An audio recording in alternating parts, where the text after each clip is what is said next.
Anyway, we in Genesis, we are individual people. And then when we get to Exodus, we're a community. We are a nation, right? And the whole idea is that the beginning of Exodus is the birth of Moshe and then leads us into becoming an even bigger nation. And that happens when we go through the sea and we come out on the other side a full nation, right? Because we've been in slavery together. You probably all know, this is not the topic that we're going to get into today, but you probably all know of stories where when people go through trauma, we can think of what's going on in Israel right now, right? When people go through trauma, there is more likelihood that they're going to come out on the other side together as opposed to fractured, right? That if there are like experiences, that you come together closely because you find that support and that love within one another, as opposed to the fractured nature of the stories of the families in Genesis, who we do learn a lot from, right? We learn a lot from Abraham and Sarah and all the rest of the characters. And they're flawed, which is great because that teaches us that as humans, we can be leaders and also flawed, but they're not cohesive. When we get into Exodus, we're all of a sudden a cohesive people. So this is the beginning of that. This, you will not see cohesion yet, but this is the beginning of it, right? The first chapter of this book of Shemot is where we start to understand that this is going to be part of the thesis of the overall nature of Exodus. So we're actually going to focus in on one particular verse that you've probably all heard before, and it's that verse of that there arose a new king who did not know Joseph. It's an interesting verse for a lot of reasons that we'll go into today, but it's also very interesting to think about what does it mean that a leader comes to power and doesn't know the person who came before them, right? What would it have been like if I became the associate rabbi at Temple Beth Am and didn't know Ari Lucas before I came in? You don't need to know the person personally. I happen to, right? But you don't need to know the person personally, but to know what they did, to know where they excelled, to know what projects you're picking up of theirs, to know areas that they didn't have as much interest in that maybe you can add to, right? That's an important part of succession, is to be able to know the people who came before you, to be able to pick up where they left off in wonderful ways, hopefully. So I'm going to give you a bit of context, and then we're going to focus in on that verse. So the first verse we're going to look at here is chapter 1 of Exodus, verse 5. Vayehi kol nefesh yotzei yerach Yaakov, the number of people who came out of literally the loins of Jacob, shiv'im nafesh, were 70 souls. Now, does that mean 70 people? Obviously, we hope so.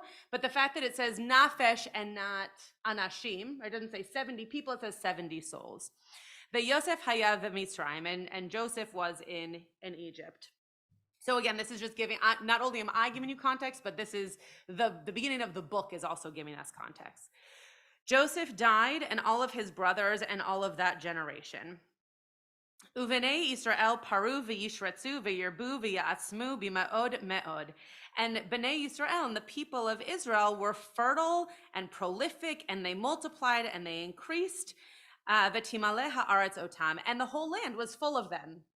Now, we could see this if we wanted to in an anti-Semitic almost language, right? Like they were too big for us. They were overrunning the land. But to us, as a part of this people, we see this as a really beautiful thing, right? They were populating the earth after going through everything that happened with the famine and all of that. They were becoming a people. They were growing themselves, which is a beautiful thing. This is the verse that we're going to focus in on. Vayakom melech chadash, a new king arose, al Mitzrayim, which is interesting, on Egypt, right? Which is an interesting way of saying that. It doesn't say inside Egypt, but literally upon Egypt. So a new king arose upon Egypt, or in the English here it says over Egypt, asher lo yada et Yosef, that did not know Joseph, right? And again, as I mentioned before, that's surprising, right? Because just 4 verses ago, we were talking about how Joseph was actually already in Egypt. So how did this king not know Joseph? Or was he ignoring Joseph? Or had he never heard of Joseph? Or was this king someone who didn't really know people and was kind of a black sheep who had come to power? We're gonna see a bunch of different commentaries on them. Vayomer el amo, hine am bnei Israel rav ve'atzum mimenu. And he said to his people, look at bnei Israel, the children of Israel, they are too numerous for us. So that line that I mentioned before, that to us seems like such a blessing, did seem to this king to be one that he was fearful of, right? Wow, they're really powerful. We need to do something about it. Now, it then goes on to talk about slavery and all these things that you know from the Exodus story, but we're going to stop here for now. I gave you one more verse, but we're going to stop here for now and go on to the commentaries. So what do you think it means for a king to not have known Joseph? That a king arose on Egypt and didn't know Joseph? Okay.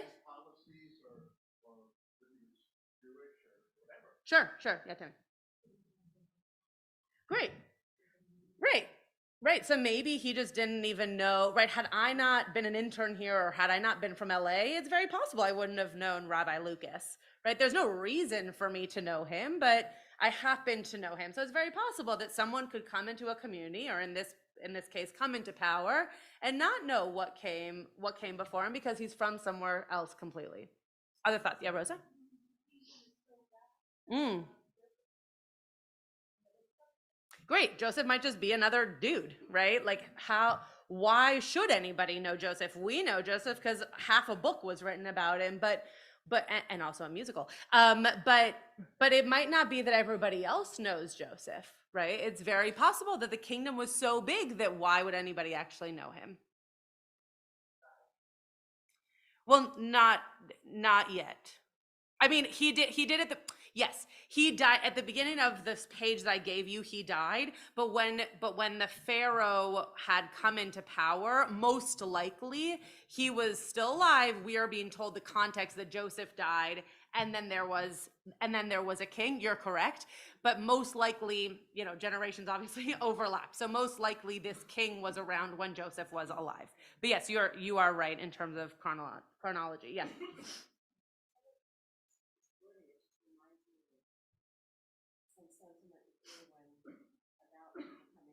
Uh-huh. Sure.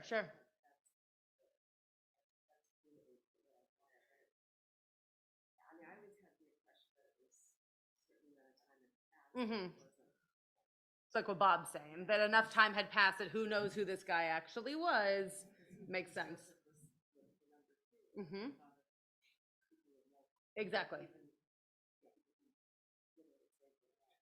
Right. And that's the thing that, it depends on how the story is written, right? Which is why in today's day, so many stories are written from kind of the underdog perspective of famous stories where we know the main protagonist, right? Because you want to know the other side.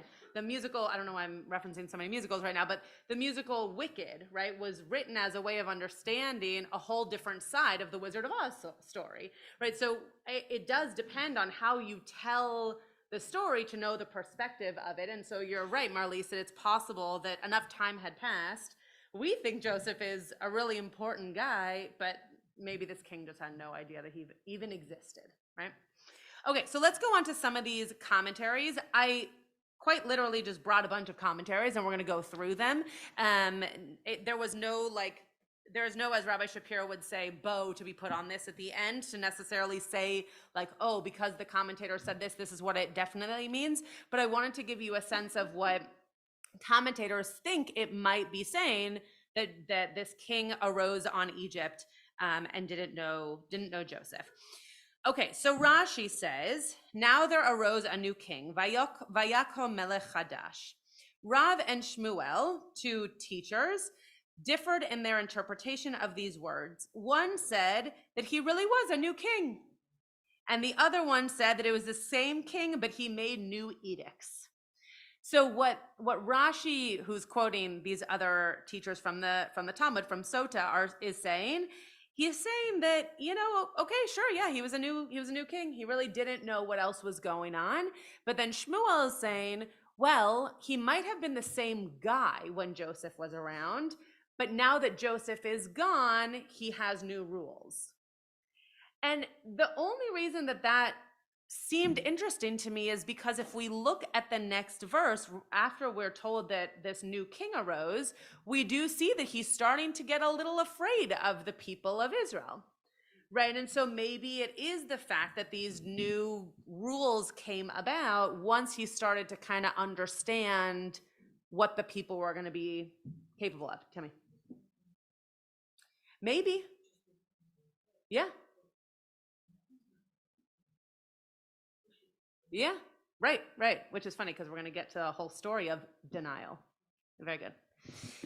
You started the pun thing earlier, right? So now I got to play up on it.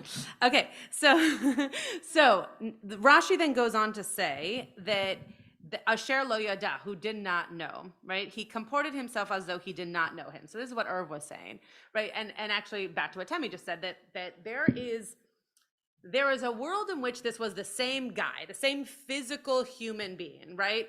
Michael Becker is still Michael Becker, but if something happens to Michael Becker, he might have a different perspective on the event, the people around him, whatever. And that's what they're saying about this king, right? That he was the same physical guy, but now all of a sudden he had a new perspective and a new outlook on what was going on.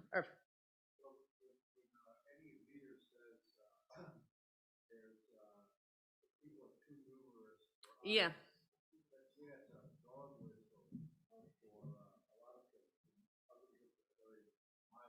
Yeah.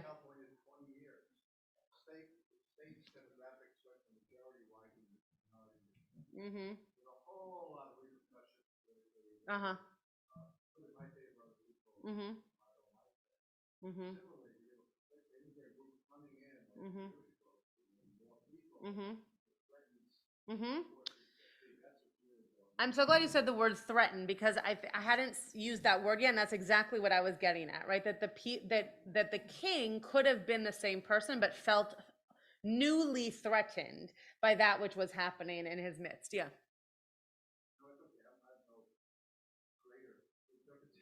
No, that's great. That's great. Yeah, AJ. Mm-hmm. Yeah.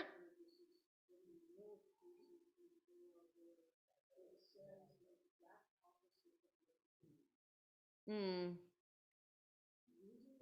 Yeah.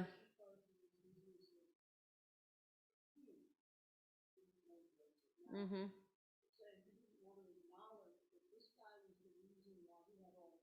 Mm-hmm. Mm-hmm. Yeah. Mm-hmm. Yeah.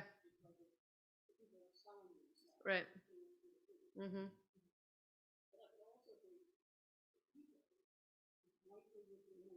Mm.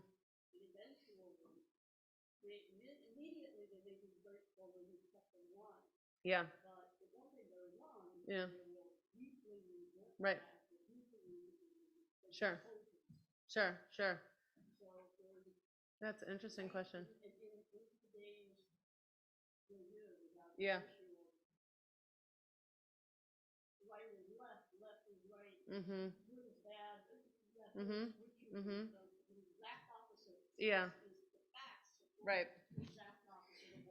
Yeah, I can't think of a place in the Torah where it's saying something that we mean the opposite. In the Talmud, it happens all the time, especially around matters of death and matters of sex.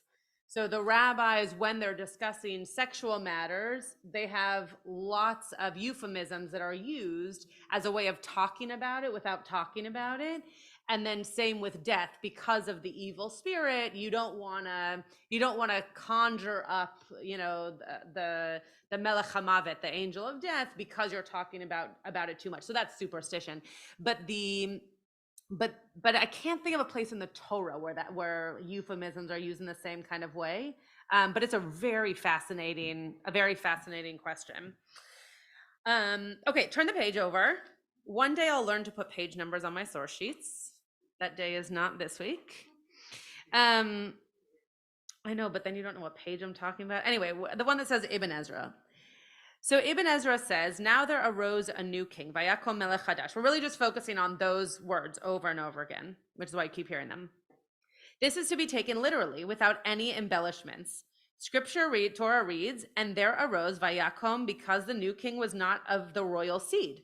Right? We hear this all the time now with like the royal family in England, right? If someone gets married and they're not within the royal family, as far wide as that spreads, all of a sudden there's lots of talk around how is that person going to be part of the royal family, and so that seems to be what Ibn Ezra is thinking is actually happening here, that this is a king who came from his own merits, his own leadership abilities, and he is now a new king, but he's new because he wasn't a prince who then became a king.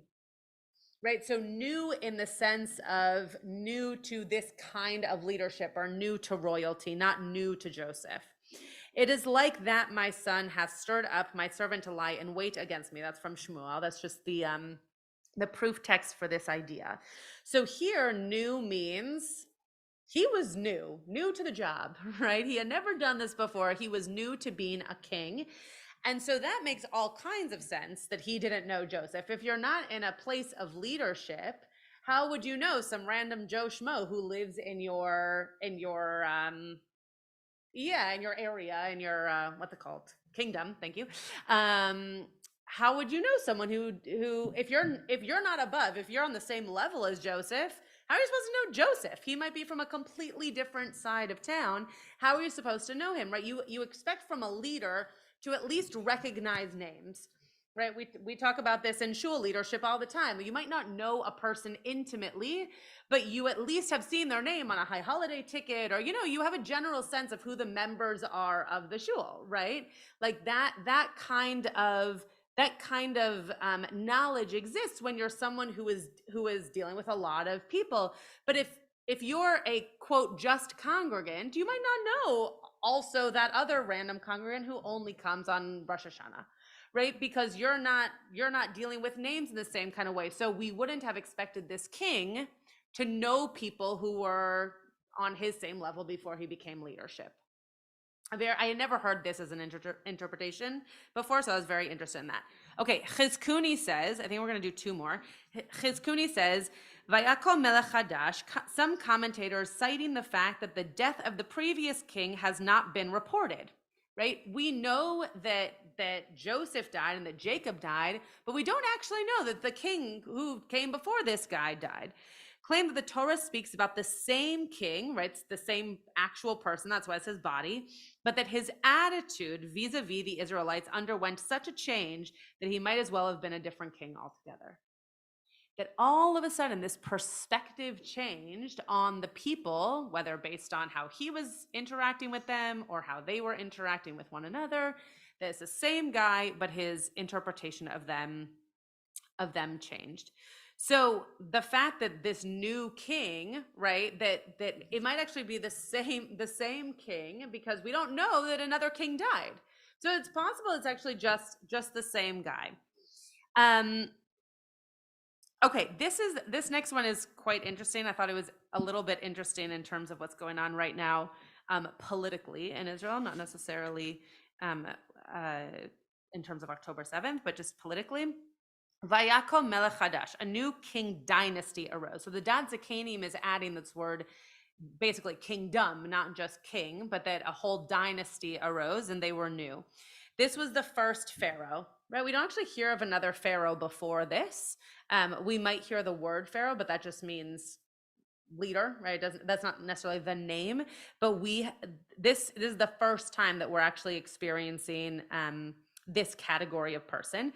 The Egyptians suggested to him to join the Hebrews politically, right? To be on their side. They seem to be very powerful. They seem to have an idea of how to move things forward, especially coming out of a famine, right? They seem to have an idea of what it might mean to be successful in the land that they're all living in.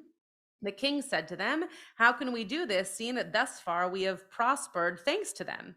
Meaning, if we know they're doing things that we're benefiting from, if I join them, then I'm doing the work. I'm not necessarily benefiting from the work. I'm doing the work I guess within yourself, you get to benefit a bit, but you're also working. You're not just sitting back and benefiting from the work that others are doing for you. The Egyptians did not like this and removed this new king from the throne for a period of 3 months. This is a complete midrash, by the way. This is not in Torah. The rabbis wrote this to explain things themselves. After the 3 months had elapsed, the king told the people that he was willing to change his attitude on the subject and to oppose the Hebrews, right? So at first he said, okay, maybe actually I will be on their side. Maybe I will help them become even more prosperous than they already are. And then for some reason, 3 months went by and all of a sudden he was opposed to them. This is why the Torah writes a new king. Okay, so again, kind of just adding on to that idea that maybe it's the same person with a different edict. Yeah. Okay, I'm just gonna read one last one, and then happy to take a few questions before we bench. So this is from the Eitz Chaim, the chumash that's in the chapel, where we'll go back in just a second. Pharaoh knew that Joseph had saved Egypt, but he didn't care. Right, so it's not that he didn't know him, it's that he didn't have any interest in that which he had done, right? Which, by the way, is just a very human thing. You might not like everybody, even if you know what they've done, you might not necessarily like their decision. Also, he's not going to get anything from him.